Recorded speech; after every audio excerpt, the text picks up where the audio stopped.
আসসালামু আলাইকুম ভিউয়ার্স। আজকে সকালের আমাদের রেসিপি ঘুগনি হচ্ছে।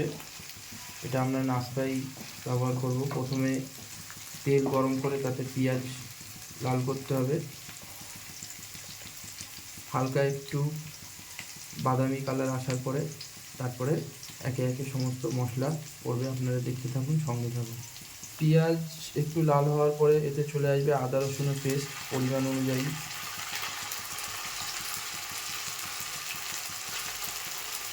2 চামচ মতন আদা রসুনের পেস্ট যাবে।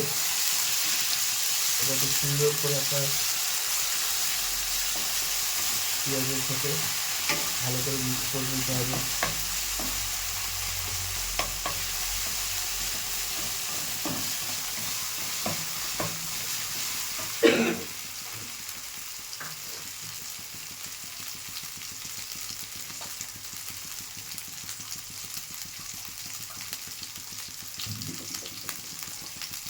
সামান্য পরিমাণ জল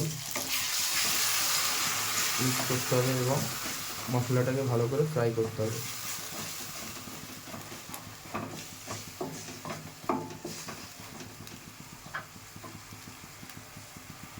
এখানে আপনারা মশলা দেখতে পাচ্ছেন, লঙ্কা গুঁড়ো, হলুদ গুঁড়ো এবং জিরে মরিচের গুঁড়ো 1 চামচ করে নিতে হবে।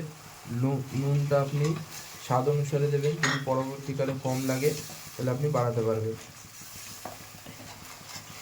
দিয়ে ভালো করে এটাকে মিক্স করে নিতে হবে মশলাটাকে।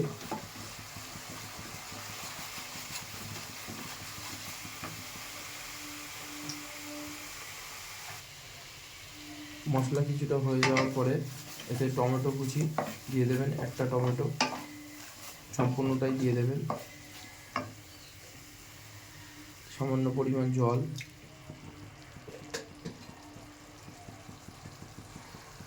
ধনেপাতা কুচি,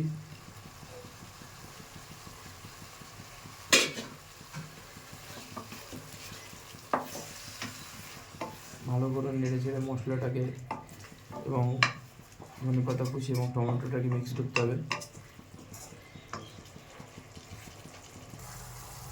সমস্ত মশলাটা আপনার মিক্স করে নেওয়ার পরে আমরা কিছুক্ষণ সময়ের জন্য এটাকে ঢাকনা দিয়ে একটু গলিয়ে নেব 5 মিনিটের জন্য।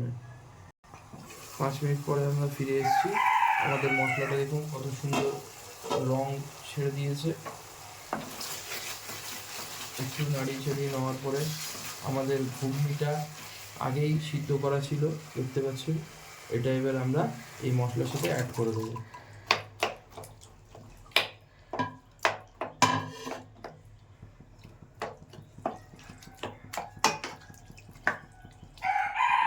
এখানে আলুটা যেটা আমরা ঘুগনিতে ব্যবহার করেছি এটা সম্পূর্ণ আগের থেকে মটরের সাথেই সিদ্ধ করে নেওয়া, এবং এখানে আলুটা সম্পূর্ণ আপনার ঘুগনির সাথে মেল্ট হয়ে যাবে। আলুর টেস্টে ঘুগনিটা আরও বেশি টেস্টফুল দেখাবে।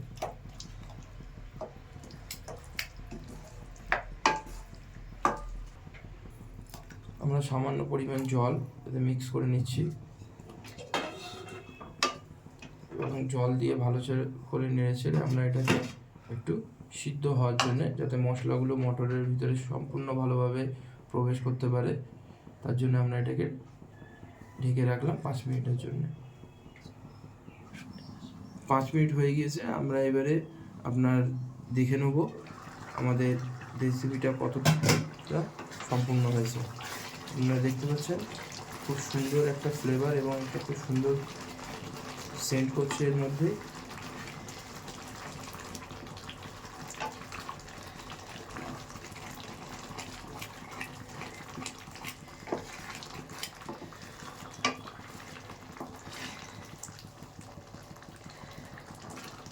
সামান্য পরিমাণ জল,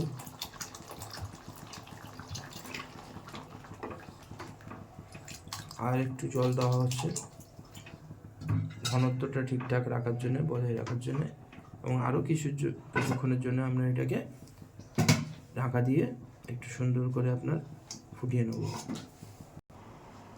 5 মিনিট হয়ে যাওয়ার পরে আমরা আবার ফিরে এসেছি আমাদের মেনুতে। এখানে আপনারা দেখছেন খুব সুন্দর একটা কালার এবং আমরা যে জল দেওয়ার পরে আমাদের যে ঘুগনির থিকনেসটা সেটা আমরা চেক করে নিচ্ছি, গাঢ়ত্বটা চেক করে নিচ্ছি, এবং আমাদের ঘুগনি আপাতত রেডি। আপনারা এইভাবে বাড়িতে তৈরি করুন। আমাদের ঘুগনি রেসিপি অলরেডি তৈরি। আপনারাও এইভাবে সেম পদ্ধতিতে বাড়িতে তৈরি করুন, রান্না করুন এবং পরিবারকে নিয়ে খান এবং কমেন্টে আমাদের জানান যে আমাদের এই রেসিপি আপনাদের কেমন লাগলো।